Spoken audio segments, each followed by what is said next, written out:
Everyone. तो पिछले class में मैंने पढ़ाया था इंपॉर्टेंस ऑफ मैनेजमेंट और आज हम पढ़ने जा रहे हैं अपना fourth topic objectives of management. तो ऑब्जेक्टिव ऑफ मैनेजमेंट पढ़ने से पहले आपको पता होना चाहिए कि ऑब्जेक्टिव क्या होता है। ऑब्जेक्टिव जैसे कि आप यहाँ खड़े हैं और आपको यहाँ पे पहुँचना है, यहाँ खड़े हैं आपको यहाँ पहुँचना है, तो ये जो एंड पॉइंट है, ये जो क्या है एंड पॉइंट, तो यहाँ से यहाँ तक पहुँचने के लिए पहली बात तो आप अपनी एक्टिविटीज़ को डायरेक्ट करेंगे।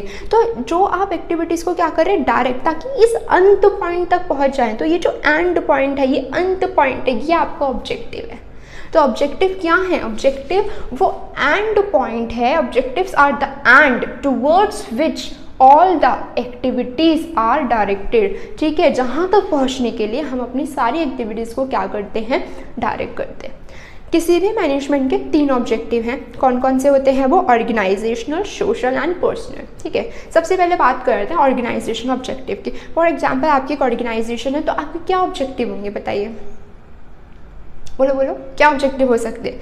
किसी भी ऑर्गेनाइजेशन का बेसिक ऑब्जेक्टिव तो भाई यही होगा अगर देखा जाए तो सर्वाइव, कि हमें लॉन्ग रन में क्या करना है, सर्वाइव करना है। अब सर्वाइव करने के लिए उनको इतना रिवेन्यू अर्न करना पड़ेगा कि वो अपनी कॉस्ट, खर्चों को क्या कर सके, कवर अप कर सके। कभी भी हम बिजनेस सेटअप करते हैं, कुछ भी करते हैं, तो हम ये नहीं सोचते हम उसे कल और द नेक्स्ट डे हम उसे बंद कर देंगे। हम इस एम से बनाते हैं कि हमें लॉन्ग रन में रहना है। लॉन्ग रन में कब रहेंगे? जब आप इतना रिवेन्यू, इतना पैसा अर्न करेंगे कि आप अपनी कॉस्ट को क्या कर देंगे, कवर कर पाएंगे। ठीक है, तो बेसिक ऑब्जेक्टिव क्या है? सर्वाइवल।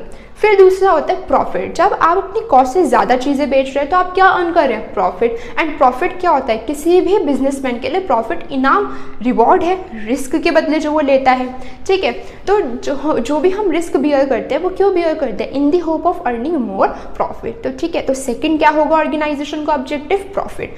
ऐसे अगर हम लॉन्ग रन में प्रॉफिट कमाते रहे तो हमारा बिजनेस क्या करेगा? ग्रो करेगा। ठीक है, तो क्वेश्चन आता है कि how the growth of an organization can be measure. तो आपको बताना है कि कैसे कंपनी की जो ग्रोथ है आप मेजर कर सकते हो। तो in terms of increase in sale, in terms of increase in number of customer, in terms of increase in number of investment, ये सारी चीज़ें। तो these are the key indicators जो बताते हैं कि एक कंपनी क्या कर रही है, ग्रो कर रही है। एक बार बोर्ड पे देख लेते हैं।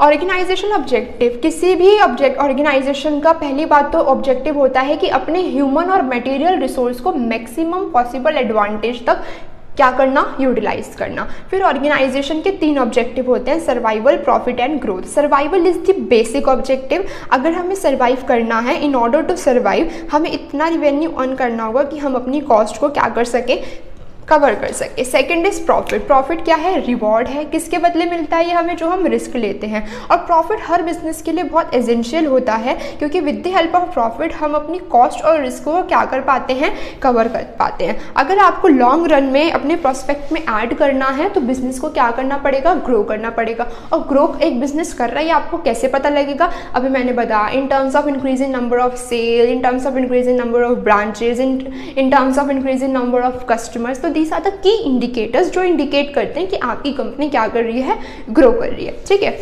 ऑर्गेनाइजेशन ऑब्जेक्टिव अब हमारा खत्म हो गया। इसके बाद जो नेक्स्ट है वो है सोशल ऑब्जेक्टिव। आपका जो बिजनेस है ये किसका पार्ट है? आपका बिजनेस है पार्ट सोसाइटी का। आपके बिजनेस किसके रिसोर्स यूज कर रहा है? सोसाइटी के। तो it is the responsibility of business to give something in return to society. भाई अब तुम किसी से कोई चीज़ ले रहे हो, आजकल फ्री में तो कोई चीज़ होती नहीं है। अब आप सोसाइटी के रिसोर्स यूज़ कर रहे हो तो आपको बदले में सोसाइटी को भी तो कुछ देना पड़ेगा। तो बिजनेस जो कुछ भी सोसाइटी के लिए करता है वो कौन से ऑब्जेक्टिव होते हैं? सोशल ऑब्जेक्टिव होते हैं। कौन से ऑब्जेक्टिव होते हैं? Social objective. तो बिजनेस सोसाइटी के लिए क्या कर सकता है? Avoidance of pollution. ठीक है, और क्या कर सकता है? गुड क्वालिटी प्रोडक्ट दे सकता है रीजनेबल प्राइस पे। जो लोग अनएम्प्लॉयड हैं उन्हें एम्प्लॉयमेंट अपॉर्चुनिटीज़ दे सकता है। सोशल सर्विस कर सकता है, कम्युनिटी सर्विस कर सकता है। तो these are the objectives of the society. ठीक है, objectives of the businessman towards society. ठीक है, along with this there is one more objective, personal objective. अब आपके कंपनी में काम करता कौन है? Human resource. अब human resource is the most important asset of any organisation. अब आपको उनसे काम कराना है तो आपको उनकी नीड्स को भी क्या करना पड़ेगा, सेटिस्फाई करना पड़ेगा।